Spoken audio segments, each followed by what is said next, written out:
Boa noite a todos. Vamos dar início ao nosso Café com Queijo de hoje. Finalmente teremos a estreia do Daniel Emídio e vamos dar início aqui com um louvor, um salmo de contrição, tá? São os dois últimos salmos, os dois últimos versículos do Salmo 139, e a gente está pedindo para Deus sondar o nosso coração, nossos pensamentos, tirar todo o mal que porventura exista e que Ele nos guie pelo caminho eterno.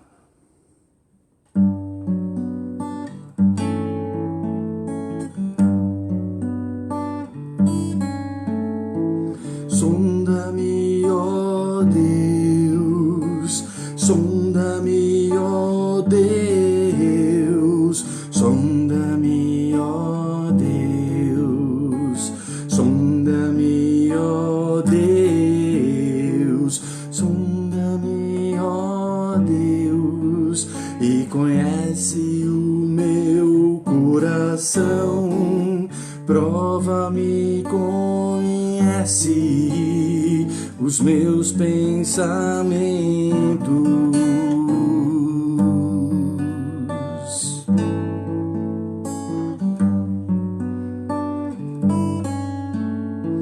Sonda-me, ó Deus, e conhece meu coração, prova-me, conhece os meus pensamentos, vê se há em mim algum caminho mau e guia-me pelo caminho eterno. Sonda-me, ó Deus, sonda-me, ó Deus, sonda-me, ó Deus, e conhece o meu coração, prova-me, conhece os meus pensamentos, vê se há em mim algum caminho mau e guia-me pelo caminho eterno. Vê se há em mim algum caminho mau e guia-me pelo caminho eterno e guia-me pelo caminho eterno.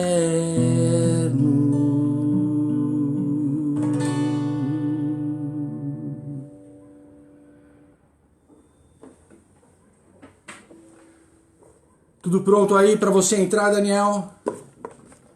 Já vamos enviar aqui o convite. Vamos de novo. Daniel Emídio tá convidado para assistir a live. E agora não aparece aqui ainda para eu poder acrescentar.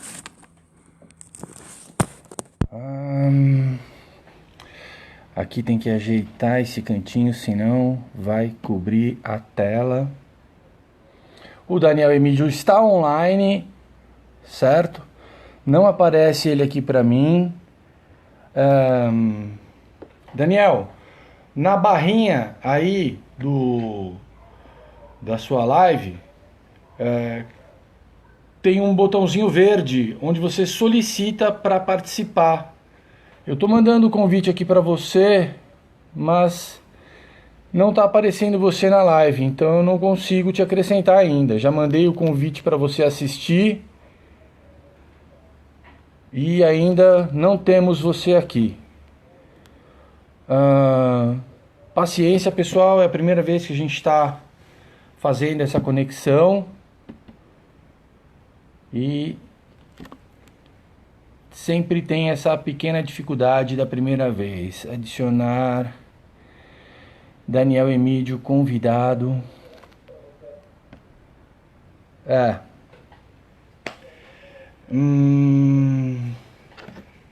Vamos conversar aqui.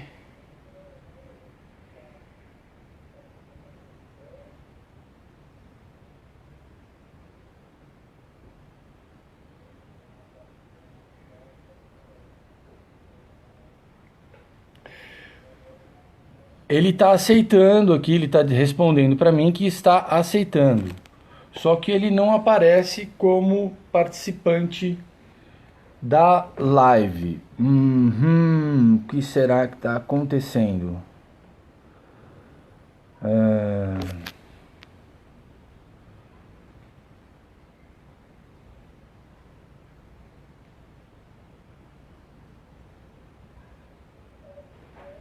Ele está dizendo aqui que quando ele aceita o pedido, não deixa ele entrar na live. Então a gente vai procurar aqui uma solução alternativa, tá?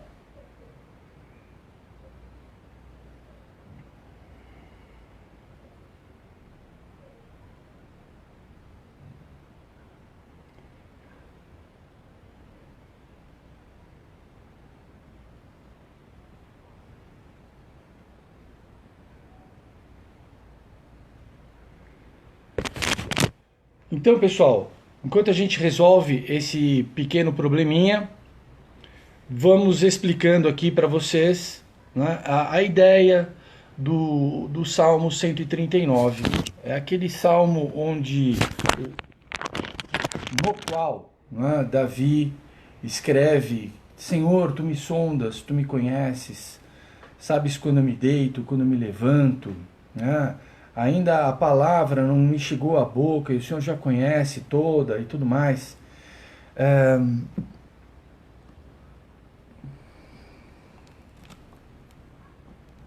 Só um minuto, pessoal.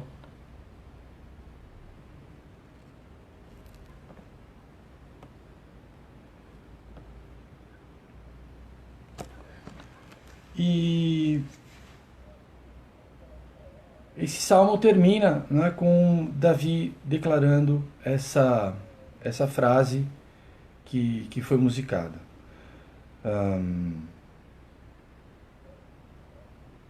Eu acredito realmente que a gente não consegue agradar a Deus se a gente não se humilhar, se a gente não reconhecer a nossa condição de pecadores. E esse trecho da palavra de Deus, ele te leva a se colocar na presença de Deus como pecador. Então, o objetivo, não é, você fica repetindo ali: sonda, meu Deus, conhece meu coração, né? Sonda-me, prova-me, conhece meus pensamentos. E o Espírito Santo vai te mostrando ali os maus pensamentos, o pecado que está no nosso coração. E esse momento é o momento que você vai estar ali confessando a Deus o seu pecado. A Bíblia fala que se nós dissermos que não temos pecado, nós tornamos a Deus mentiroso. Por outro lado, se nós confessarmos o nosso pecado, Ele é fiel e justo para perdoar os nossos pecados e nos purificar de toda a injustiça. Então, esse pequeno trecho da Bíblia, esse momento de contrição, onde a gente se coloca humildemente na presença do Senhor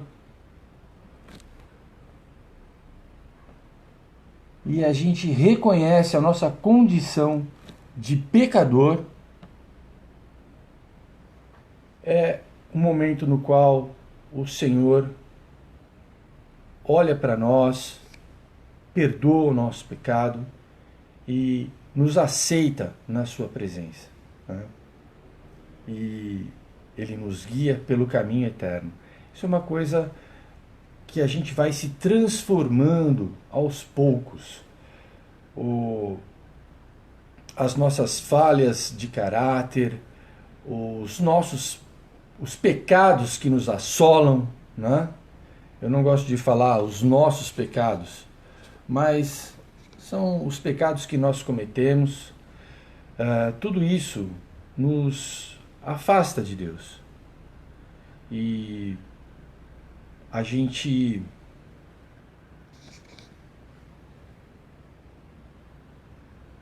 quando a gente consegue confessar o nosso pecado, a gente consegue entrar na presença do Pai e gozar dessa comunhão maravilhosa com Ele. Ah, pessoal, o que a gente faz aqui? Deixa eu ver uma coisa.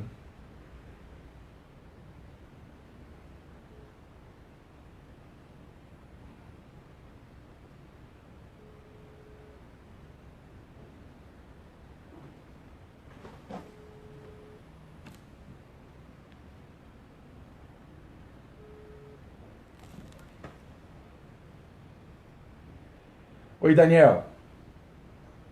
Boa noite, Yuri. Ah, Eu não, pessoal, tô aqui com o Daniel. Eu tô fazendo igual o Fábio fez nos momentos que a gente não conseguiu logar, né? E você tá vendo você aí, Daniel? não tô me enxergando, não. Não, no celular aqui, ó. Não aparece você aqui? Vou chegar mais perto. Não, Na transmissão que eu tô fazendo, eu tô falando com você ao celular e colocando você aqui na transmissão. Você não tá vendo? então deixa eu entrar aqui Entra no aí. Facebook. Eu tava tentando logar com outra conta. Tá, tranquilo. Mas eu tô com você no celular, não é no Facebook, tá? Certo. Vamos ver aqui uma forma que eu posso deixar o celular que não vá. Ah, não. Bom, o Fábio ficava segurando o tempo todo. Fábio, você é herói, hein, cara? Ficar segurando o celular durante a live. Eu nunca tinha feito isso, tô fazendo agora. Beleza, vamos lá. Tá se vendo aí, Daniel? Aí eu tô logando aqui. Ah, Minha internet beleza. tá funcionando. Tranquilo, tranquilo. Então a gente vai, da forma que a gente consegue, né, fazer essa estreia do Daniel no nosso Café com Queijo. Opa! Peraí, garoto. Tá no Facebook. Pede aí para participar da live, meu.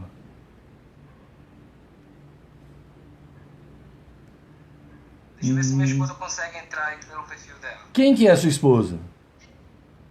É a Andrea. Ah, tá aprovado já então. Entrou a Andréia. Beleza, eu vi um pedido aqui, eu não, sei, não sabia que a sua Andréia. Acabou. Já está adicionado. Resolvido o problema. Obrigado, Andréia. Já estou até desligando aqui a ligação. Pronto. Andréia está sendo adicionada na live. Bacana. E aí já vai aparecer aqui o nosso querido irmão em Cristo, o Daniel Emídio. Ele vai fazer uma breve explanação aí da palavra, vai trazer para vocês um entendimento sobre o Salmo 139. Eu estou ansioso aqui, está dizendo adicionando. Vamos lá, vamos lá.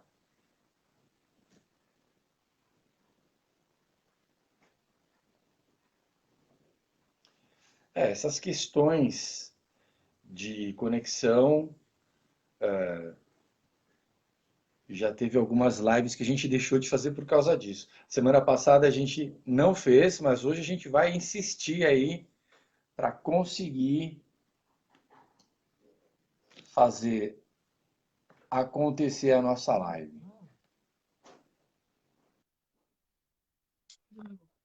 Finalmente! Bem-vindo, Olá! Daniel!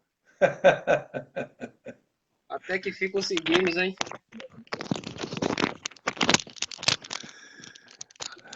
Opa!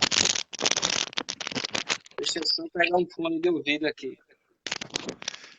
Legal demais, cara, legal. Tô feliz da vida aí que foi contornado esse pequeno probleminha de conexão. Eu peço desculpas a todos vocês, porque na verdade o correto mesmo é a gente fazer um teste antes, né? Eu nem fiz isso daí com o Daniel, mesmo com todos os problemas que a gente teve, devia ter feito o teste e não fiz. Então, uma falha minha mesmo, coisas de principiante. Vamos lá, vamos tentar dar prosseguimento assim mesmo. Bem-vindo, Daniel. Você está me ouvindo aí? Tá tranquilo? Tá tranquilo aí, tá me escutando perfeito também? Também, estou te escutando perfeitamente. Então, a gente finalmente está conseguindo dar início aí na nossa live de escatologia, pessoal. Na verdade, o tema escatologia, ele se refere ao fim dos tempos, né?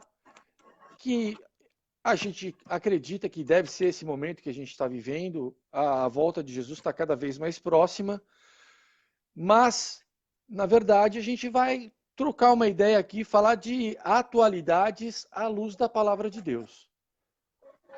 A gente vai falar do Evangelho, do nosso amor pelo Evangelho, é o que nos move, né? É o que faz com que a gente tenha a alegria de falar para vocês, ó, pessoal, Jesus te ama, Jesus vai te dar a vida eterna, Jesus morreu por você, Amém. ele ressuscitou. E quando a gente fala do Evangelho, a gente não está falando, sabe, de religião, a gente está falando de vida eterna. A gente está falando de alguém que morreu e que ressuscitou, do único que ressuscitou. E ele fez isso por você, por mim. Ele obedeceu a Deus para fazer isso, é plano de Deus. Daniel, a palavra está com você, cara. Eu já falei demais. Bem-vindo. Se você quiser, você se apresente. A palavra está contigo, por favor. Bem-vindo, Daniel Emídio, pessoal. Até que fim conseguimos manter o contato, hein, Ari? Uma boa Coisa noite aí boa, quem tá graças a online. Deus.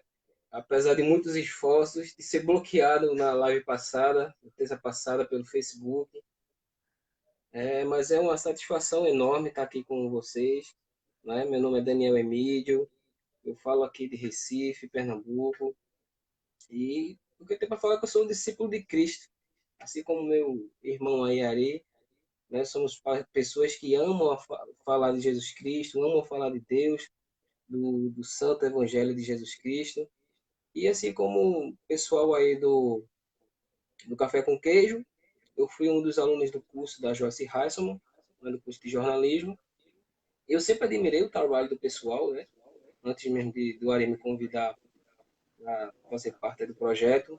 Eu sempre admirei o trabalho do pessoal, acompanhava de vez em quando era possível.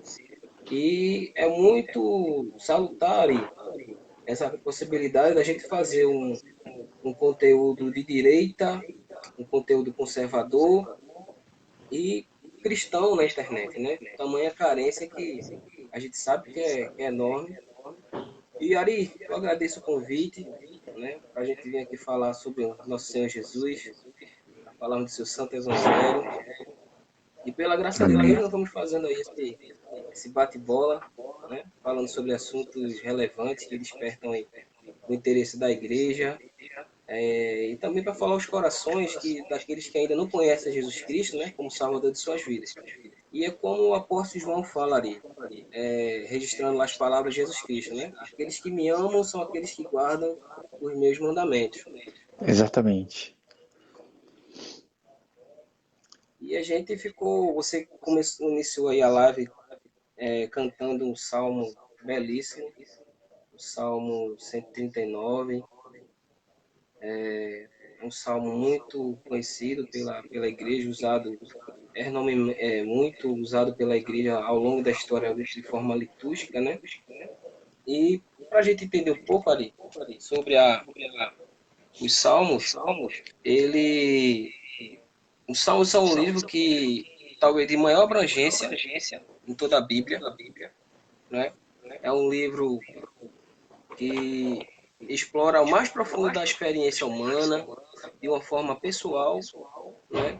São 150 cânticos ali que falam desde a criação, e vai do período patriarcal ali, dos patriarcas, do período teocrático, período monárquico de Israel, período exílico, pós-exílico, ou seja, uma tremenda amplitude de conteúdo e de assuntos, né? Então, isso inclui diversos tópicos, tais como júbilo, guerra, paz, culto, juízo, profecia em relação a Jesus Cristo, profecia messiânica, louvor, lamentação. Ou seja, esses salmos eram entoados, né, com acompanhamento geralmente de cordas, instrumentos de corda, e serviam como inário que guiava a devoção dos judeus no templo, né, que eles iam em direção ao templo. Então, o Salmo é um livro que ele foi gradualmente colecionado, ele não apareceu da noite para o dia, né? Como eu já mencionei aqui, ele vai ao longo da história de Israel sendo colecionado, sendo posto, digamos, organizado, e ele teve alguns nomes pelo qual ele foi conhecido. E como ele é conhecido no hebraico, é Shepter Telehim, que é o livro dos louvores, em virtude de todo salmo conter louvores a Deus, né? E em virtude também da Septuaginta, que é uma versão grega da Bíblia, bastante difundida no tempo de Cristo também. Ele era chamado de psalmoi, que deu origem ao nome saltério, né? Ou seja, é uma literatura bastante abrangente e extensa. E o importante a gente saber ali é que a poesia hebraica ela foi muito influente no tempo que ela foi produzida. Os autores e os poetas e os cantadores hebreus, eles eram muito influentes no Oriente Próximo. Então, a produção dos salmos, ela não ficou só restrita a Israel, ela influenciou tanto o Egito como Mesopotâmia, ou seja, era o que era de mais belo que existia, né, que estava figurado entre o que é mais belo que existia dentro da poesia, dentro do movimento cultural. E foi o bispo Robert Lowth, que foi professor de poesia em Oxford, na Inglaterra, e foi o primeiro que chamou a atenção para uma característica bastante peculiar da poesia hebraica, né, que é chamado de paralelismo. Acredito que a gente já conversou sobre isso Você falou. no WhatsApp, né? O Aham. paralelismo é o quê? Nada mais do que encadeamento de ideias. O salmo, geralmente, ele vem com uma sentença em cima e logo em seguida outra sentença e existe relações entre essas duas sentenças. Quando essa sentença, quando ela fala que a respeito da mesma ideia, repetindo de forma diferente, ela é considerada paralelismo sinonímico. Então, quando tem uma sentença e logo após tem outra sentença, e a ideia entre essas duas sentenças de adversidade é um paralelismo antitético. E quando temos uma sentença e a segunda sentença desenvolve a ideia da primeira, é considerado um paralelismo sintético. Então, essas são as três formas principais, tem outras, mas essas são as três principais que têm fortemente influência na poesia hebraica, né? esse salmo que você cantou, eu particularmente eu sou um suspeito para falar. Eu gosto muito do salmo, eu gosto muito do saltério. A minha própria tradição é religiosa é bastante influenciada pelos salmos. E esse salmo de Davi, ele ele fala de desfazer muitos esconderijos enganosos, o qual a maioria dos homens busca refúgio. Então, a gente sabe que tem pessoas que buscam refúgio em lugares os quais eles não podem ser descobertos, né? Se vestindo de mentira, de hipocrisia. Então, Davi, ele insiste em termos, digamos que gerais, sobre a verdade de que nada pode enganar, né, a observação e o olhar de Deus, a observação e o olhar divino. E ele vai desenhando essa verdade a partir da formação de a partir da formação do homem, a partir da formação do ser humano. Então, pois aquele que gerou, né, nos gerou dentro da nossa própria mãe, nos gerou dentro do ventre, aquele que tem todo o poder para fazer isso, para soprar o fôlego de vida em nossas narinas, nos fazer alma vivente, então esse ser também tem o poder de saber tudo o que se passa, né, dentro dos nossos corações, de nos esquadrinhar de uma maneira que é impossível escapar do seu olhar.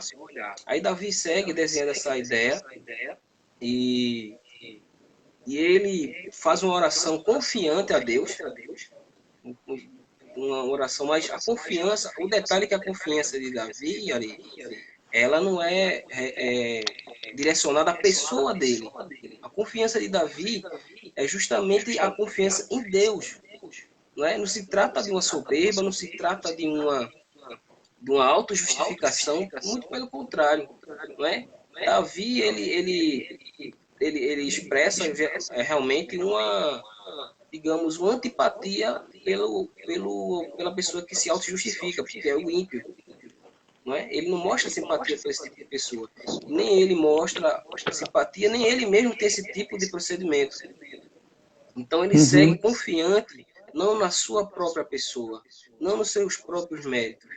E olha que Davi, né, a gente sabe que a história do rei Davi, ele é uma pessoa que facilmente poderia se gabar dos seus méritos, né? Tamanha as proezas que ele realizou, tamanhas coisas que ele teve oportunidade de fazer.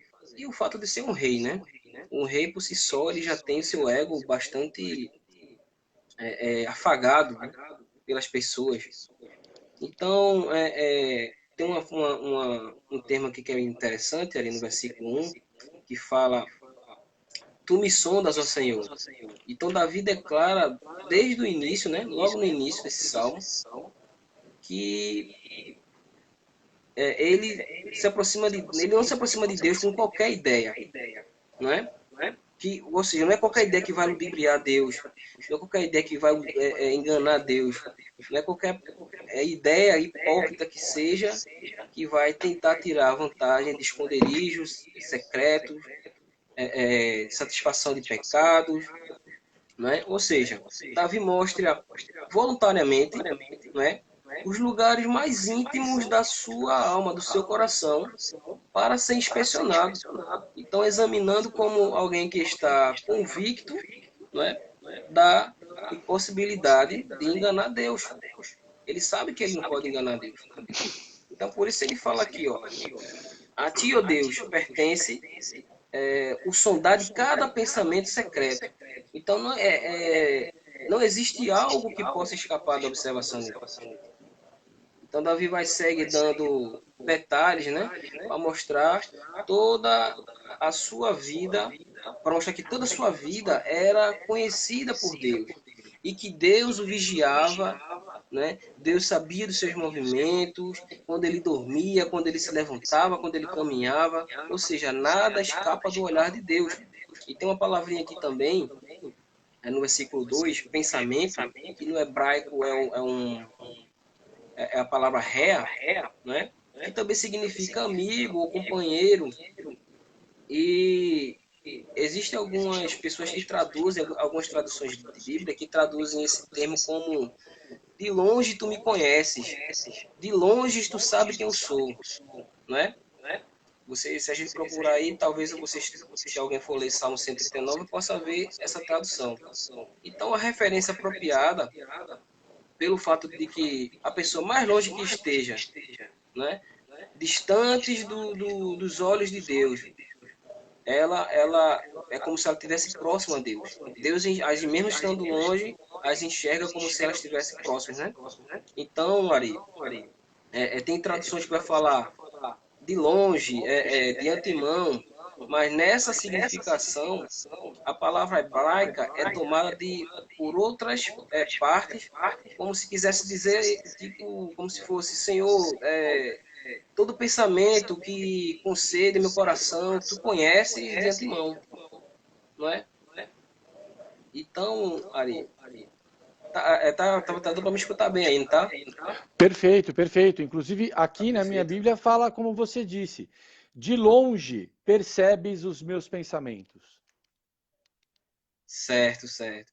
Então, a gente percebe ali que temos uma questão aqui que eu queria chamar a atenção um pouco controversa, porque existe um verbo aqui no hebraico, o verbo zahar, que significa cirandar, né? Aqui eu sou de Recife, aqui nós temos uma chamada ciranda, que é uma prática aqui bastante comum. Aí eu não sei se vocês aí do sul, se existe alguma coisa parecida É com uma isso. roda de Então, brincadeira? cirandar, a imagem que vem à minha cabeça é justamente essa brincadeira de criança, né? Que se perdeu ao longo do tempo, mas enfim. A ideia é essa de como se tivesse pessoas em volta, né? Cercando, né? Com a ideia de cercar, de modo que não se pode sair desse lugar, a menos que não tem como sair desse lugar sem ser visto, não é? E podemos ver no versículo 3 que fala que é como se fosse falar assim, tu cirandas meus caminhos. Isso seria uma expressão figurativa, Ari, para denotar, né, para mostrar e trazer algo que está desconhecido à luz. Para mostrar o que está desconhecido, né, e fazer ele ser conhecido, ficar evidente, né, mostrar, trazer luz e tal. Então, você, Ari, ou alguém que está nos escutando, pode escolher aí qualquer duas dessas opções, né? Pois a tradução que eu falei, que todo pensamento que concebe meu coração, tu conheces de antemão, as duas estão perfeitamente de acordo com o texto original hebraico, né? É importante a gente falar assim do texto, da tradução do texto original, porque muitas vezes a tradução ela não traz um sentido preciso, um sentido exato, porque eles não entram nessa questão. Geralmente eles deixam para que exegetas, né, pessoas que têm um conhecimento exegético dentro da linguagem original, para dar para explanar melhor, para adentrar dentro do sentido do texto de uma maneira que fique mais nítida o seu significado. E existe um verbo aqui, o verbo shakan. Agora vai complicar um pouquinho, tá? Esse verbo está na conjugação refil no hebraico, né? Então, o que é que isso quer dizer nesses palavrões que eu falei? Significa tornar-se bem-sucedido, né? Isso tem levado a algumas pessoas pensarem nesse versículo que Davi está agradecendo a Deus, né? Agradecendo a Deus por Deus coroar, por Deus abençoar as ações dele com êxito, né? Com sucesso. Mas esse sentido, Ari, é bastante importante a gente salientar que esse sentido ele não se sustenta dentro do contexto do próprio Salmo, pois ele está falando ele não está falando das ações de graça de Davi, entendeu? Ele é forçado, esse sentido é forçado e algumas pessoas entendem esse salmo no versículo 3 como assim, tu me tornaste familiarizado ou tu me tornaste acostumado com meus caminhos, né? Como se Davi louvasse a Deus por ser dotado de sabedoria e conselho. Não que Davi não faça isso, né, em nenhuma hipótese, mas nesse contexto específico, nesse texto específico, não é isso que ele está falando. E nós somos levados a crer, quando nós, justamente essa questão da tradução, quando nós lemos apenas a questão da tradução, nós somos levados a crer nesse sentido, não é? Porque como é que a gente consegue entender que não é esse o sentido que Davi está falando? Através da questão do refil no hebraico. Ou seja, é uma questão neutra, não é uma questão que você está sofrendo a ação de ser abençoado. É uma questão neutra. E não tendo nenhuma hesitação em entender que esse verbo, né, é de forma neutra. Então, como se fosse falando assim, ali, Senhor, tu estás tão acostumado com meus caminhos, né, que te são familiares. Então, vejo a diferença digamos assim, de enquadramento da ideia, né? Embora esse verbo esteja no refil, a gente consegue entender essa particularidade. No versículo 4 também tem um termo que me chamou a atenção desse salmo, que fala o seguinte: pois não há nenhuma palavra em minha língua. Estas palavras admitem um duplo sentido, um duplo significado. Então, por isso, algumas pessoas entendem, não é, com o sentido de que Deus sabe o que vamos dizer antes mesmo de que as palavras que sejam formuladas, né, na nossa língua, ela possa sair. Então, a gente tem que entender o seguinte, que embora quando nós pronunciamos, né, que a língua seja o meio pelo qual nós nos comunicamos, as palavras tal, mas o meio pelo qual Deus considera a comunicação é o coração. Olha só. Entendeu? Então, mesmo que as palavras não saiam da nossa boca, se o nosso coração ele praticou aquele ato, se o nosso coração ele tem no seu intento, no nosso interior, né, fazer aquela ação, Deus a considera, mesmo que nós o ocultemos. E é isso a ideia que Davi está querendo trazer aqui para a gente. Olha só. E é o que Jesus... Né? A ideia implícita aqui nesse salmo, pois não, Ari? É o que Jesus veio a falar 500 anos depois. A lei diz, né, não adulterarás. Eu, porém, vos digo, se você olhar para uma mulher com intenção impura, isso, você já adulterou Perfeito. com ela. Né? Perfeito. Isso aí mesmo. A ideia implícita desse salmo é que, embora a língua seja um indicador, né, da maneira como da maneira linguística, é o pensamento do homem que é comunicado. Deus considera esse pensamento, né? E o grande meio de comunicação que Deus concede ao coração, porque é a sede do nosso ser.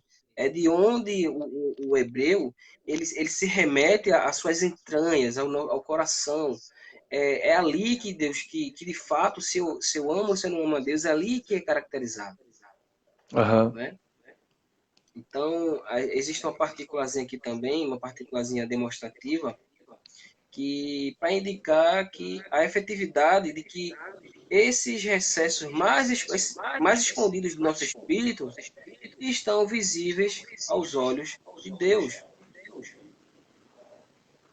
Ou seja, aqui no versículo 5, alguns lêem esse versículo, né, como assim: por trás e por diante de mim, tu me formaste.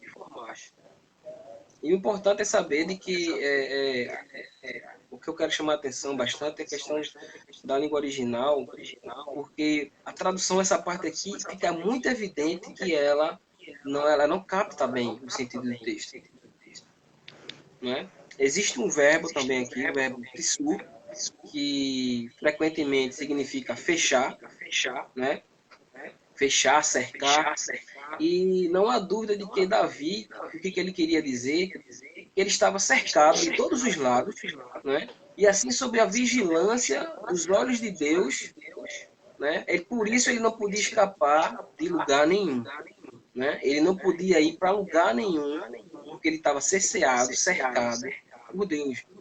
Ou seja, o salmista aqui, Davi, ele está fazendo a ligação com aquele que eu falei de cirandar. Se você está cirandado, se você está circulado pelo olhar de Deus, não tem como você escapar disso. Aham. Não é verdade? Mas, Daniel, Então, aí na Oi. sequência, só queria acrescentar que o sentido que você está falando desse verbo, que não dá para compreender aí no versículo 5, quando ele fala ali no 7, para onde eu posso escapar do teu espírito? Para onde poderia fugir da tua presença? E aí ele coloca, né? Se eu subir ao céu, lá estás. Se eu descer ao mais profundo do abismo, você está lá também. E ele coloca essa linguagem que você fala, esse paralelismo, né? Dizendo que onde quer que ele vá, ele não pode fugir da presença de Deus. Esse Isso, Ari. seria o Você sentido captou muito completo, bem. então, né? Isso, você captou muito bem essa questão aí. E o uso do paralelismo, o hebreu ele usa bastante o paralelismo para dar ênfase, não é? É uma questão Exatamente. didática, é uma questão expressiva que é característica da poesia hebraica, mas também uma maneira dele dar ênfase, dele se expressar, dele mostrar como de fato, né, ele tem daquela realidade. É uma maneira própria, mas também que tem ênfase. E essa parte que você leu, o versículo 7 aqui, pode perceber que no versículo 7 ele fala: para onde eu me ausentarei do teu espírito? Para onde eu fugirei da tua face? É um paralelismo aqui sintético. Ele coloca a primeira sentença, né, para onde eu me ausentarei do teu espírito, e complementa que para onde fugirei da tua face. Ou seja, fugir do teu espírito, fugir da tua face, é o complemento da É a primeira mesma sentença. ideia. É a mesma ideia, Uhum, entendeu? É a mesma uhum. ideia.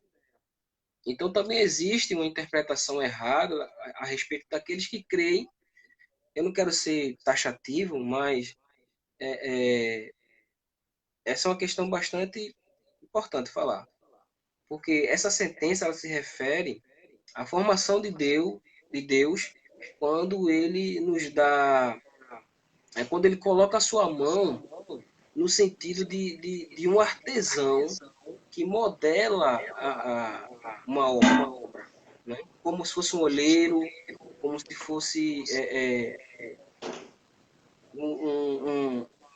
um tecelão, não é? É de um artesão, alguém que trabalha com a mão de obra, com a matéria-prima e usa da sua habilidade, né, para demonstrar, para fazer aquilo ao qual ele está se remetendo.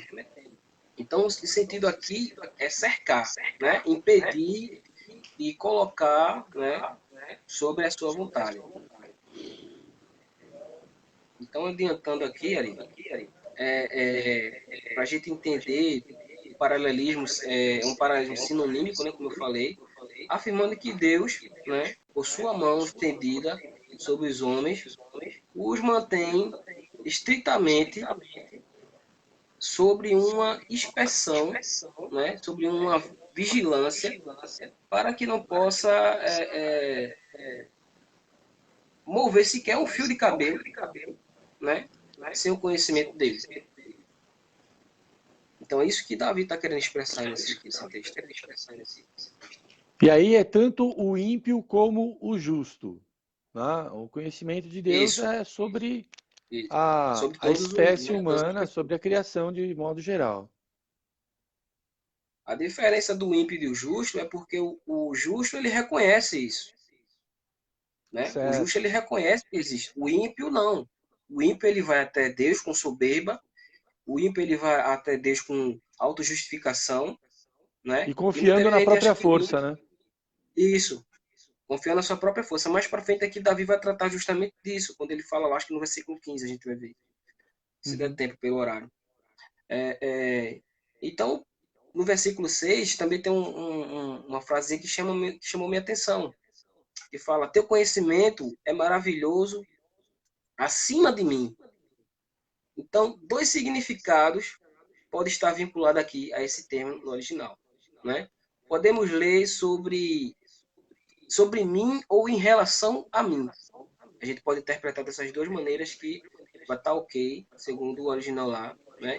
Entendendo o que Davi estava querendo dizer é que o conhecimento de Deus é visto, Aristo, como algo maravilhoso, né, na formação da criatura humana. A gente olha assim, que coisa mais banal a gente pode pensar. Mas vê onde Davi vai buscar inspiração para glorificar a Deus. Na origem da vida. Né? A origem da vida. É tão discutido isso hoje em dia por causa do aborto, né? A Pois é. concepção ali da vida já tem a mão de Deus ali, a bênção de Deus, o poder de Deus, a atuação de Deus. Né? E, no entanto, as pessoas querem discutir, não, a partir de quando forma o coração, ou quando forma tal órgão é que tem a vida. Não, a concepção, né, já é o escuro do ventre da mãe ali, né, quando ele não tem a noção de nada do que Pois está é, acontecendo, já virou um ser isso, vivente. Né? isso. O mesmo termo que é usado para embrião ali no hebraico e para o primeiro mês de gravidez da mulher até o último, o mesmo termo no hebraico é o mesmo. Então Então, quer dizer o mas quê? Que para Deus, né, para Deus, a vida ela começa a ter valor a partir da fecundação, né? Muita gente discute que os próprios judeus só consideram a pessoa como viva quando ela nasce. Para efeito Isso de é verdade. discussão de aborto, né? O povo Aham, judeu, que a gente está vendo aqui, isso aqui é cultura judaica. Né? É o que está registrado, né? De Deus falando, ó, quando você formou ali o embrião, eu já estava ali. Né? E, no isso. entanto, para eles, assim, a questão racional do povo, cultural, considera a pessoa viva só a partir do nascimento. Né? A gente tem que perceber que, assim, existe às vezes, um pouco de distanciamento Hum, do judeu, do hebreu, dos tempos de Davi, para o judeu dos tempos atuais, né? A gente com sabe que certeza, existe com certeza. uma diferença cultural, a própria apreço pela, pelas leis, digamos, costumes que também se transformam e tal. Ou seja, mas o que de fato a gente tenta entender aqui, até pelo quando a gente faz uma pesquisa historiográfica desse período, a gente percebe que a concepção hebraica é de a vida gerada no ventre, né, a partir do seu primeiro mês de vida. Então, se isso fosse Tá. perdendo ao longo do tempo, não está nas primórdias, nas primícias, né, do que o texto bíblico, do que o Espírito Santo, quando inspirou Davi, quis falar, quis remeter a ele, né, quando ele considerava a vida. E Davi sempre faz essa menção do ventre, do tempo que tu me conhecias antes de ser formado. E Davi é experto nesse tipo de linguagem, e ele sempre faz menção a isso, né? Mostrando que também nesse tempo a cultura hebraica tinha essa questão preponderante. Um exemplo disso, Ari, é que os judeus ele é indicado a não fazer aborto. Já existia uma Pois é. predisposição a não cometer o aborto, né? Se hoje já existem judeus eu já vi judeus concordarem com o aborto, isso é uma negação histórica, né, do próprio judaísmo. Embora que Pois tenha é. referências lá, não sei se tem alguma coisa referência no Talmud. Se tem, eu não conheço, né? Mas aí a gente percebe que a palavra de Deus ela sempre foi provida, sempre Deus esteve a favor da vida, nunca, né, foi contrário a qualquer tipo de vida, mesmo aquela vida no interior que ainda não foi, que não nasceu, né? Que ainda não foi, mas que ele considera gerado como vida. Eu acho que esse texto aqui, ele corrobora bem a ideia, né, do conservador, porque o conservador é contra o aborto. Né? A vida gerada lá no ventre já é um milagre de Deus. E, como tal, Verdade. a gente tem que considerar isso e dar a chance para esse ser que está gerado, para que ele possa ser realmente concebido, dado à luz e vir, né, a existir aqui no nosso meio. o É que o muito importante o que você aborto está falando. desconsidera totalmente, né? Com certeza. A gente vive tempos tão avessos à palavra de Deus, né? E de que quando você vai falar a respeito dessas coisas, que você coloca valores que são expressos da palavra de Deus, vão dizer que a gente, você está carregando o pressuposto. Como se a visão deles não fosse também carregada de pressuposto.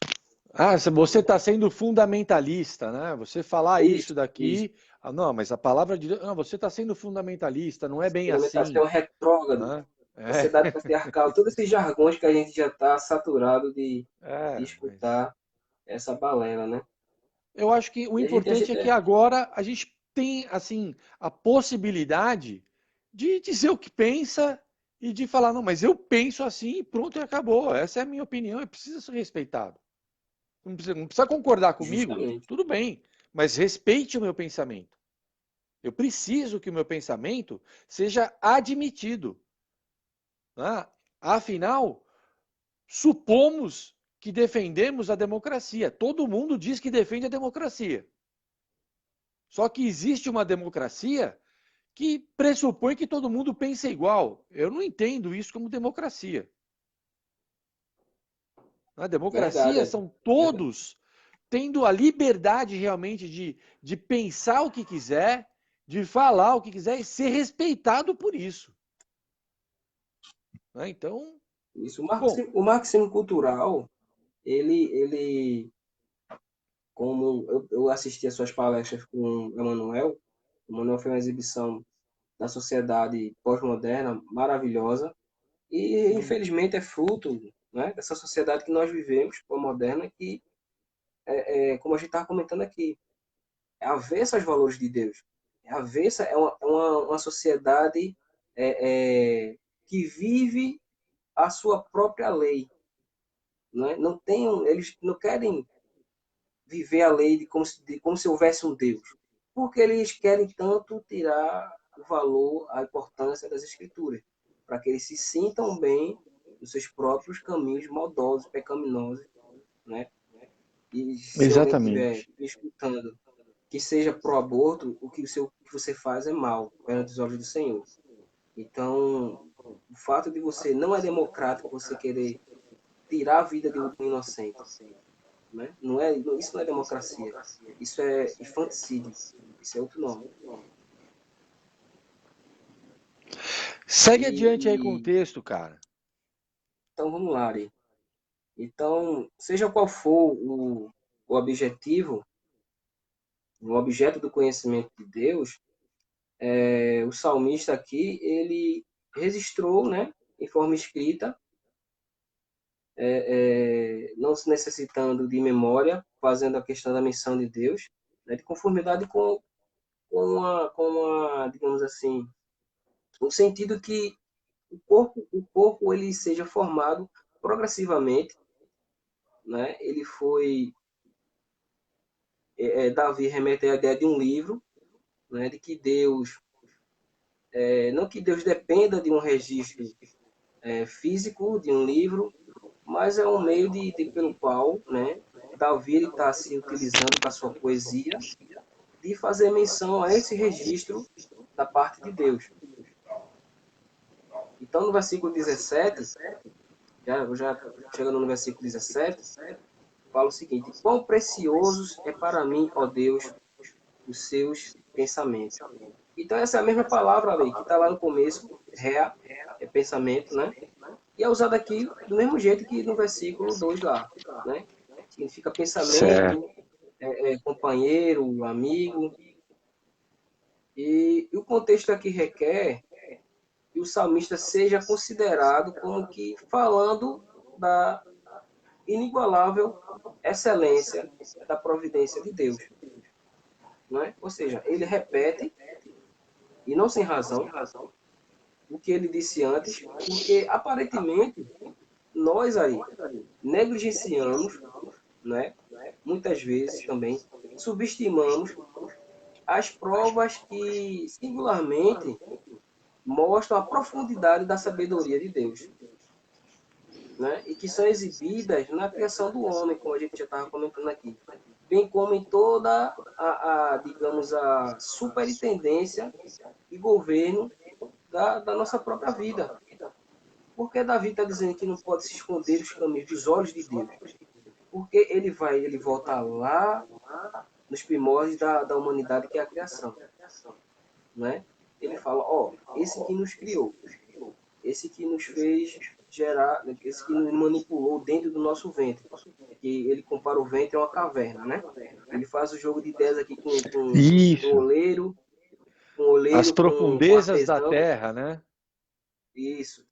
Ele faz o jogo de linguagem aqui, porque, por exemplo, um artesão ele poderia criar dentro do fundo da caverna, um tecelão ele poderia manipular lá o tecido lá para criar um que seja dentro de uma caverna, na escuridão. Não, mas Deus pode. Deus nos cria dentro da caverna, que ele chama de útero. E ele é o único artesão, o único artífice que tem essa habilidade, né, espetacular, né? Elevado a enésima potência, como ele chama aqui. Não dá nem para contar, né? Daniel, só uma pequena interrupção aqui, ó. O Deiminton Xavier, ele te chamou aqui de irmão. blogueiro gospel, seu irmão. Ele escreveu uma coisa muito bacana aqui, que eu vou ler até onde der. O seu irmão, então, escreveu o seguinte, ó, vamos lá. O movimento socialista pós-Segunda Guerra ampliou seu discurso para um movimento mais do que político-econômico, mas cultural. Exatamente. Vamos ganhar não pela revolução e pelas armas, vamos destruir a ideia deles, a forma de pensar deles. Vamos destruir, né, a sociedade judaico-cristã. Concluindo aqui, mas cultural, visando desconstruir e contrapor os conceitos judaico-cristãos através do movimento acadêmico-cultural da escola de Frankfurt e a New Left. Obrigado pela contribuição aí, Deiminton. Bela contribuição. Falei certo o nome do seu irmão? É Deiminton mesmo, é isso? Deiminton, legal.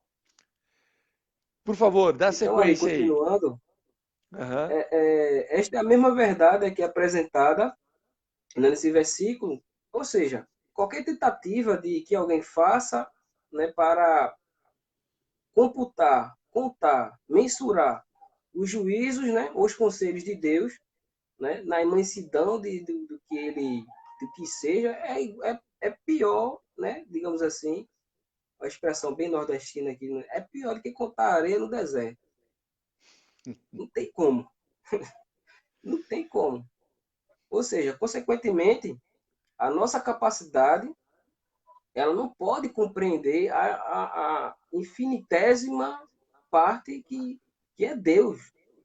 O finito não pode compreender o infinito. Nós não podemos compreender isso. Então, Davi, ele faz uma figura de linguagem, Ari, que é riquíssima. É riquíssima. É o eu poético que Davi incorpora para expressar toda essa... fazer toda essa imagem, toda essa construção da imagem dos desígnios de Deus. Isso é riquíssimo. Isso é belo. Eu acho maravilhoso isso, sabe? Porque Deus, ele se prova através do relacionamento. Deus é Emmanuel. Deus conosco.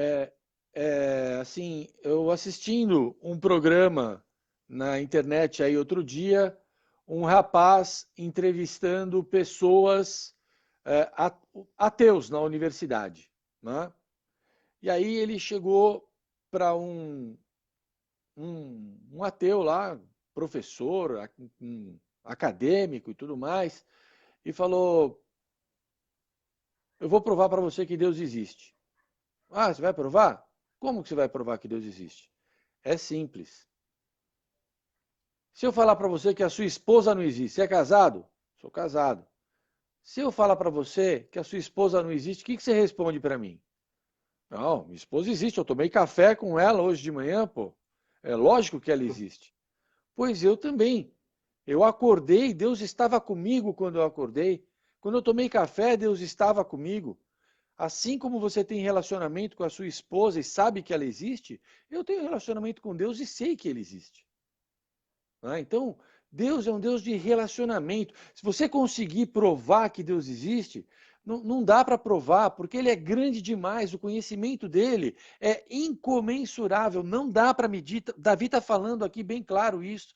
É uma coisa tão grande que você não consegue contar, você não consegue explicar, mas você consegue experimentar. Isso aí. E quando a gente fala de Deus para alguém, a gente está falando da nossa experiência, de algo que renova o nosso pensamento, algo que dá paz ao nosso coração, algo que dá alegria para a nossa existência, algo que nos dá esperança, minha gente. Vocês pensam, a gente está fazendo um programa de escatologia, vocês pensam que a gente está preocupado com o fim do mundo? Não está preocupado com nada, meu amigo. Porque eu sei em quem eu tenho crido, e eu sei que quando os exércitos do mundo inteiro cercarem Israel para destruir o povo de Israel e aniquilar Israel da face da terra, o que a ONU faz, o que está todo mundo aí que é contra Israel está fazendo, é para destruir Israel. E vai chegar um momento, meus caros amigos, a Bíblia fala isso, que os exércitos da terra vão contra Israel. E nesse momento, Jesus vai destruí-lo com o sopro da boca dele. Entende? E depois disso, Jesus vai reinar. E nós vamos reinar com ele. Então, fim do mundo é desespero para alguns, para nós não é. Para nós é esperança. Nós temos essa esperança em Deus. Nós aguardamos ansiosamente por esse momento. Tem uma palavra que os cristãos falam que se chama Maranata. Essa palavra significa vem Jesus, vem Jesus. A gente está ansioso por ti, Senhor. Maranata. Nós estamos pedindo porque Ele é a nossa esperança. E nós queremos que você tenha essa esperança também. A gente não está aqui dizendo para você, olha, você precisa largar o seu pecado, porque senão você vai para o inferno. Não, não é nada disso que a gente está te falando. Nós estamos falando para você, vem ter esperança, meu amigo. Vem ter a paz que eu tenho. Vem ter a alegria que eu tenho, que não é minha. A paz que eu tenho é a paz que Jesus me dá. A alegria que eu tenho é a alegria que Jesus me dá. A esperança que eu tenho é a esperança que Jesus conquistou para mim quando ele se entregou naquela cruz. E foi por você também que ele fez isso. Não foi só por mim. Eu aceito isso com alegria. E a gente está aqui anunciando para você o Evangelho, a boa nova, que você pode ter também vida em Jesus, porque a sua morte, o seu castigo, ele já morreu. Ele já pagou o seu castigo. A sua morte ele morreu, o seu castigo ele pagou. E nele nós somos justificados pela fé. Não tem nada além de uma obra maravilhosa que Deus bolou de uma forma que a gente não consegue imaginar. Mas para que isso chegue até você pela graça. Eu não mereço, o Daniel não merece, ninguém merece. E é por isso que ele teve que morrer na cruz, porque Deus falou: o homem não consegue cumprir a lei. A lei que eu mandei o homem cumprir é pesada demais para ele, ele não consegue. Porque quando ele pedala num pedacinho da lei, ele se transformou em transgressor da lei inteira. Então ele deu o próprio filho dele, meu amigo. Manda a bala aí, Daniel. Eu me empolgo quando eu falo, desculpa aí. Não, realmente é maravilhoso, né, falar a respeito do Evangelho, da palavra de Deus e falar das verdades de Cristo. né? Falar da esperança de Cristo para o pecador, para o perdido. Isso realmente tira qualquer cristão, né? Coloca ele na condição de se empolgar, tal, de falar das verdades, né? De testemunhar a respeito do Exato. nosso Senhor. Isso É empolgante mesmo. é empolgante, né? Então, dando continuidade, Ari, a gente já está terminando já. Aham. Ao falar sobre, digamos, a ideia de levantar, nós devemos supor aqui, que Davi está falando, que ele se refere a um dia mais em harmonia com o que dissera antes, né? A respeito dos seus pensamentos serem absolvidos na incompreensibilidade da grandeza, da sabedoria de Deus, né? Ele adiciona que sempre que acordava, descobria uma nova razão para admirar a Deus, uma nova razão para contemplar, né, a imensidão de Deus.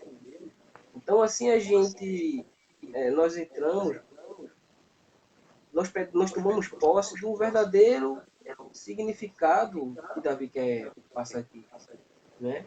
Que é o governo providencial de Deus sobre o mundo que, pelo qual nada pode escapar dele, nem mesmo mais profundos pensamentos, né? Embora muitos se precipitem de maneira apaixonada a todo excesso de pecado, né? Sob a ideia de que Deus jamais descobrirá o que eles cometeram, né?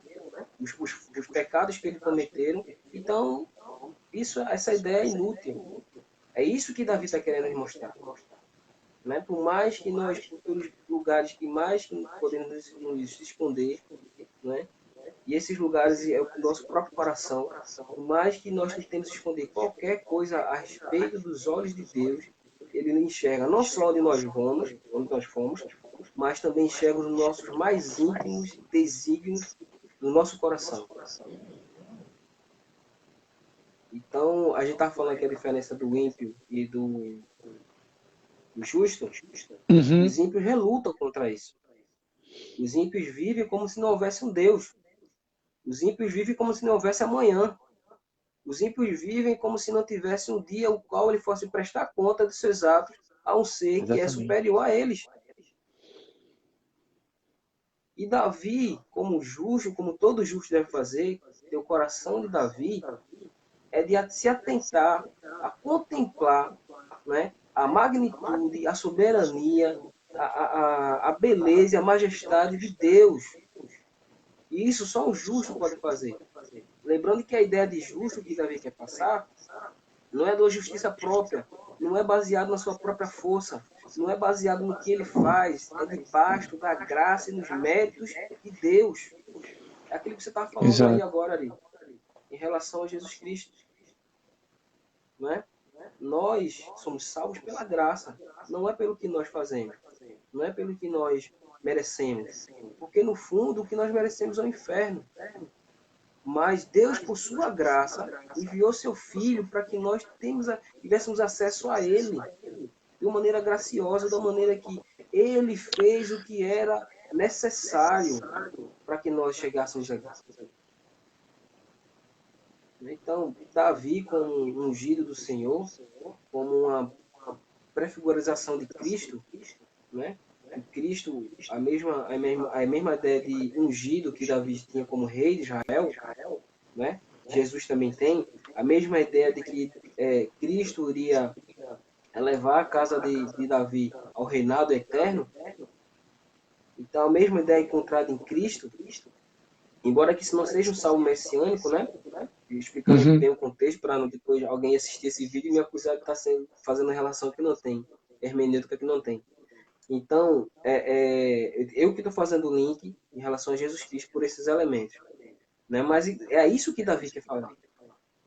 É isso que ele reconhece como justo, aquele que ama a Deus, e que ele reconhece a sua soberania, de que ele reconhece de que ele não é nada. E como eu disse logo no começo, Ari, um homem como Davi, é muito fácil ele se exaltar nos seus atos, se achar qualquer coisa. tamanho poder como rei que ele tinha, né? Tamanhos os atos que Deus concedeu a ele que ele fizesse, como matar o Golias gigante e tantos feitos que a gente já conhece da história de Davi. É muito fácil o homem que passou por isso, todas essas experiências, ser soberbo, não é? Mas Davi mostra-se ser o homem segundo o coração de Deus, não por seus méritos, não porque ele era incorruptível, que nós sabemos o pecado que Davi cometeu. Ele matou Urias, mandou Urias para frente de batalha para morrer. Ele adulterou com Betseba. E um dia eu me encontrava conversando com um rapaz falando a respeito do evangelho. Ele me perguntou e não entendia o porquê de Davi ser o coração de Deus. Ele seria o segundo coração de Deus porque ele fazia a vontade de Deus. Não porque ele era santo, no sentido de que não existia pecado. Ele não tinha praticado pecado. Muito pelo contrário. Então, o cristão é aquele que reconhece a sua miserabilidade, a sua pecaminosidade, a sua deficiência. É aquele que reconhece e recorre a Cristo por sua incapacidade. E é isso que Davi está fazendo aqui. Reconhecendo a sua incapacidade, né, de fazer algo com que Deus se surpreenda. É isso que ele está dizendo. Eu tenho que fazer, eu tenho como surpreender esse ser todo poderoso. Você falou aí, agradá-lo. Pode completar aí. Você falou aí sobre o pecado de Davi, né? Foi Naamã, né, que era o profeta, que Isso. chegou diante de Davi e falou assim: Rei, eu vim aqui te comunicar uma coisa que aconteceu que é muito grave. Aí ele me fala, profeta, o que aconteceu? Olha, tinha um cara muito rico, com muitas ovelhas, e esse cara, cheio de riqueza e de ovelhas, ele desejou a ovelhinha de um pastor que tinha só uma ovelhinha. E ele foi lá, matou o pastor e roubou a ovelha daquele pastor. Davi, na hora que Naamã falou isso para ele, Enfureceu. quem fez isso em Israel? Eu quero pegar quem fez isso e eu vou dar um jeito nesse cara. Aí Naamã falou, pois quem fez isso foi você, Davi, que fez isso. Você fez isso com Urias, que você mandou lá morrer na guerra por você, e você tomou a esposa dele. Mas Davi, fique sabendo uma coisa, aquilo que você fez em secreto, escondido, vai ser feito contra você e todo mundo vai ver. O profeta falou isso para Davi, Davi não entendeu nada na hora. Sabe quando que Davi veio entender, meus amigos? Alguns anos depois, quando o filho dele queria se tornar rei e deu um golpe de estado. Davi, para não lutar contra o próprio filho, fugiu, abandonou o castelo e foi embora. O filho de Davi, eu não lembro o nome dele. Absalão? Foi Absalão que fez isso? Oi? É Absalão, né? O filho dele chegou para o conselheiro do rei e falou: meu pai fugiu, eu estou aqui, eu sou rei, como é que eu vou mostrar para todo mundo que eu sou rei? Aí o conselheiro virou para ele e falou: é muito simples. Você pega todas as concubinas do rei, chama Israel, você transa com todas elas na frente do povo, para todo o povo ver que você é que é o rei. Se as concubinas estão se deitando com você, porque você é o rei. E aí o filho de Davi fez isso em praça pública, perante todo o povo de Israel. Falou, tá vendo aqui as esposas do rei? Pois vocês vão ver quem que é o rei. E foi lá e se deitou com elas na frente de todo o povo de Israel. Desculpa, eu precisava contar essa história porque as pessoas não conhecem esses detalhes. Né? Todo mundo sabe, Davi matou Golias, tal. Mas não é só isso, a história de Davi vai muito mais adiante. Né? Por favor, perfeito, conclui aí a sua perfeito ideia. a sua observação, né? Perfeito. E foi isso mesmo que aconteceu com Davi, né? O ter negligenciado e ter quebrado os mandamentos da Santa Aliança, né, ele colheu as maldições da aliança. É. Davi era um homem que, como você bem descreveu, ele tinha tudo a seus pés. Não havia a menor necessidade dele. E o curioso é que a gente começa a perceber que o pecado de Davi começa quando a Bíblia fala que quando os reis iam à guerra, Davi ficou. Exatamente. Exatamente. Entendeu? É ali que começa. Ou seja, o pecado ele começa gradualmente. Você não começa logo matando a pessoa. Você vai começar achando que aquele pecadinho ali, né? É inofensivo. E aquilo vai correndo em sua vida, vai crescendo até você chegar ao ponto de fazer o que Davi fez, né? Então, Ari, já para a gente terminar aqui a questão do Salmo, a gente vai falar alguma coisa sobre o programa? O que você acha? O que você diz? É, Os quadros? pessoal, quem comentou aí, obrigado. O que a gente espera e acrescentando devagarinho é essa interatividade, certo? A gente quer acrescentar testemunhos aqui na nossa live. Então, quem tiver um testemunho, que gostar, assim, tiver interesse, né, em dar o testemunho aqui, a gente vai abrir o canal para testemunho. A gente quer contar histórias da Bíblia e, assim, hoje a vitória foi conseguir fazer o Daniel entrar na live. Isso já foi demais. A gente perdeu 20 minutos aí quase, né, só para isso. Teria sido resolvido com um teste que eu, né, que já estou aí há algum tempo fazendo, já deveria ter feito isso contigo e não fiz. Então, quer dizer, eu assumo toda a responsabilidade. Mas é isso, né? Mas, Daniel, palavra contigo aí, manda aí. Quais as não, ideias, mas né, que é você isso também mesmo. tem para a live, para o canal?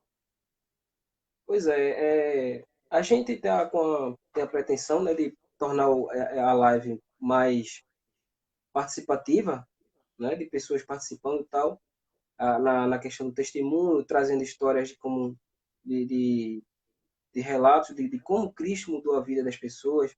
Então, todo cristão é conclamado a testemunhar de Cristo, falar de como Cristo mudou a vida, né, dessa pessoa e tal. Então, todos nós que temos experiência e vida com ele, nós temos uma história para contar, não é verdade?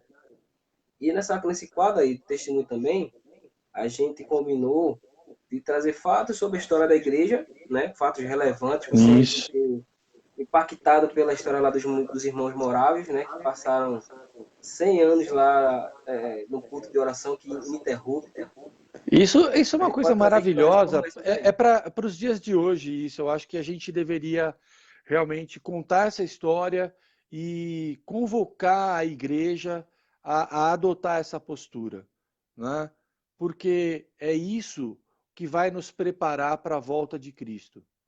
Se você orar e vigiar constantemente, o seu azeite não vai acabar, meu irmão. Porque pensa na tristeza daquelas 5 virgens que deixaram acabar o azeite. Elas eram virgens também. Elas estavam se guardando para o noivo, mas elas foram nécias e elas deixaram que o azeite acabasse. E para nós hoje, a forma do azeite não acabar é a gente vigiar. Na última semana de Jesus, ele falou muito sobre oração, sobre unidade, mas na última noite de vida dele, ele saiu para orar lá no Getsemane e ele levou com ele os 3 discípulos mais chegados que ele tinha: Pedro, João e Tiago, o irmão de João. E ele chegou lá no Getsemane, falou para eles assim, ó, fiquem aqui orando, que eu vou ali adiante orar. E ele foi, e eles não aguentaram esperar. Eles dormiram. Quando Jesus voltou, eles estavam dormindo. Jesus acordou eles, falou, pô, eu estou orando aqui, vocês estão dormindo, acorda. Né? Vigiai, orai. E foi lá de novo orar. Quando ele voltou pela segunda vez, os discípulos estavam dormindo. Ninguém mais, ninguém menos do que Pedro, do que João e o irmão de João, Tiago. Dormiram, caíram no sono, e era a última noite de Jesus aqui na terra. E ele foi de novo, e pela terceira vez ele voltou, e eles estavam dormindo. Isso aconteceu para servir de exemplo para nós. Pedro, Tiago e João dormiram. Não durmam, meus irmãos. Não durmam, meus filhos. Jesus está falando isso para nós. Então, esse exemplo que você deu, esse testemunho desses irmãos que fizeram uma reunião de oração que durou mais de 100 anos, isso é uma coisa maravilhosa. Eu nunca ouvi essa história. Eu sou crente há 53 anos e eu nunca ouvi essa história. Como que o povo de Deus não sabe disso? Então, a gente tem que ser impactado por isso, a gente tem que fazer isso acontecer. Porque quando Jesus voltar, a gente vai estar orando e a gente não vai estar dormindo. Pode concluir aí, Daniel. Eu já falei demais hoje. A história da igreja é marcada ali, né, por diversos testemunhos magníficos assim de fé, né, de pessoas que tiveram sua fé posta à prova a custo das suas próprias vidas, né, e que graças ao esforço desses irmãos que foram martirizados, o evangelho chegou até nós hoje, né? Então, glória a Deus pela vida desses irmãos. Amém. Né? Lembrando que a questão não está nas pessoas, porque isso é humanamente possível de fazer. A gente sempre quer enfatizar essa questão aí, de que esses atos, essas boas obras, né, realizadas pelos homens, isso não é originário de nosso. Isso não é intrínseco a nós. Não é. Né? Isso é graça de Deus, é derramamento de misericórdia de Deus. Quando eu descobri também a história dos irmãos moráveis, que eu vi 100 anos de oração, como é que é isso? Hoje em dia a gente não aguenta orar uma hora. A gente não aguenta ficar uma hora de joelho no chão orando, que a gente já dói as costas, já dói os joelhos, já dá inúmeras coisas. Então, como é que é isso? Um grupo de irmãos, o qual desfrutaram de um avivamento, né? De uma obra de Deus que derramou seu espírito naquela comunidade, e eles não só ficaram satisfeitos em ficarem limitados à comunidade deles, eles promoveram missionários, enviaram missionários para diversas regiões do mundo, para diversos lugares do mundo, né? Tem aquela célebre história de que um nobre lá, um conde inglês, que comprou um terreno lá na Índia, e as pessoas que estavam lá, dentro daquele terreno, cerca de umas 1000 pessoas, não é? Iriam, esse homem era ateu, e as pessoas que estavam lá sob o seu poder nunca iriam escutar a mensagem do evangelho, porque ele não gostava, ele não queria. Então esses irmãos moráveis escrevem para ele, a pedido para chegar lá e pregar o evangelho, é negado, e eles voltam, oram, né? Pedem a Deus para que mostram a possibilidade de como aquelas pessoas serem atingidas, como aquelas pessoas receberam a mensagem de Cristo, e Deus dá a ele a solução. 2 daqueles jovens são vendidos, se vendem, melhor falando, como escravos, escrevem para ele, para esse conto, perguntando se ele receberia eles como escravos. Eles aceitou. Então esses 2 jovens entregam sua vida como escravos para pregar o evangelho àquelas pessoas que nunca iam ter a possibilidade de escutar a respeito da palavra de Cristo. Isso é um testemunho de vida, de consagração de vida a Deus enorme.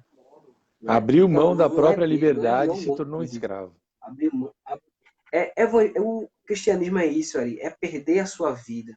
O cristianismo não consiste em ganhar a vida, é perder a sua vida, é abdicar da sua vida. Exatamente. Não é verdade? Servir a Jesus é abrir mão da sua própria vida, é se entregar. Abrir mão, negar a si mesmo. Isso é que é negar a si mesmo. Então, só para incentivar a participação aqui, deixa eu ler o que o Jonas Chaves escreveu aqui, ó. Nosso consolo, Jonas, meu parceiro. Nosso consolo é a realidade de que vivemos o já e o ainda não. Deus está preparando o palco, o cenário para a manifestação gloriosa do nosso Senhor Jesus Cristo. Ele já está se manifestando em nós. Eu acho que a gente tem Um que abraço, Jonas. levar essa consciência, né, que ele vai fazer coisas grandiosas, mas pode fazer também coisas grandiosas através de cada um de nós.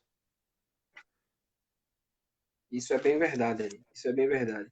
Eu já me dou por satisfeito aqui com a nossa exposição do Salmo 139, Bacana. né? Para mim já está. Pessoal, obrigado aí por terem acompanhado a live. A gente promete que nas próximas semanas a gente vai conseguir entrar com uma agilidade maior. A gente vai estar preparando alguma coisa que Deus vai colocar no nosso coração, né? Mas, acima de tudo, por mais que a gente se prepare, eu acredito na direção do Espírito Santo que no momento que a gente tiver que falar o que ele mandar, a gente vai falar, né? Então, ah, lá em Atos, eu acho que é em Atos, né? Que fala, não se preocupa com o que você vai falar, porque eu vou colocar na sua boca as palavras que você precisar dizer, né? Então a gente se prepara, sim, a gente procura fazer uma pauta, discutir alguma coisinha, mas a hora que a ação é do Espírito Santo, ele vai falar e vocês que vão estar ouvindo vão testificar, porque o Espírito Santo que está em nós está em vocês também e ele é o mesmo. Então, isso é a prova de que o Senhor está só usando os seus servos como instrumento para levar, né, a palavra de salvação, a palavra de vida, a palavra de esperança, a palavra de cura, de libertação, de restauração, de uma vida plena, que é isso que Deus tem para nós. Lá no céu vai ser tudo maravilhoso? Sim, vai ser tudo maravilhoso. Aqui na terra vai ser tudo maravilhoso? Não. Jesus nunca disse que tudo ia ser maravilhoso. Mas, quando você tem Jesus, não importa se você vai dar a sua vida, não importa se você vai entregar a sua liberdade, não importa se você vai ser preso, não importa se você vai ser entregue para os leões te devorarem. Não importa nada disso, meu amigo, porque isso aqui é temporário, ó. Isso aqui é assim, ó. O que é 70, 80 anos que a gente possa viver diante da eternidade que ele promete para nós? Não é nada. Não é nada. Essa é a nossa esperança, é isso que a gente está angustiado para falar para vocês.